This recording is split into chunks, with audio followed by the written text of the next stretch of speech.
Mes chers amis, bonjour.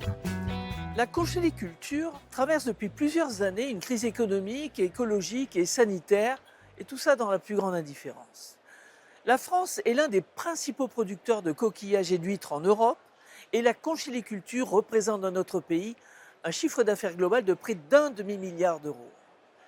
Au-delà même du simple intérêt économique, la congéliculture, activité côtière faisant la jonction entre les terres et la mer, joue un rôle de vigie de notre écosystème, tout comme les agriculteurs jouent un rôle décisif dans la préservation des paysages. Ce rôle essentiel ne jouit pourtant d'aucune reconnaissance de la part des pouvoirs publics et de l'ensemble du secteur. Les difficultés réglementaires, administratives et financières s'accumulent et le secteur doit se débattre seul, en faisant preuve d'une ingéniosité qui commence à toucher ses limites. Les bassins hors sol nécessaires pour limiter les risques d'infection au norovirus coûtent très cher.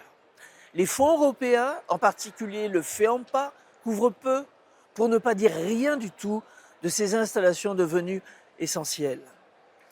Et pendant ce temps, nos conchyliculteurs sont confrontés, comme nos pêcheurs et comme nos agriculteurs, à l'import massif de produits étrangers sans aucune garantie sur leurs conditions de production. Là encore, nous sommes face à un cas flagrant de dumping et de concurrence déloyale que l'Union européenne organise et que le gouvernement français valide. Ce secteur méconnu ne doit pas être laissé seul face à la crise. Il s'agit là de la défense d'un savoir-faire et de traditions françaises qui participent intégralement à notre souveraineté alimentaire. Défendons notre excellence et notre gastronomie française.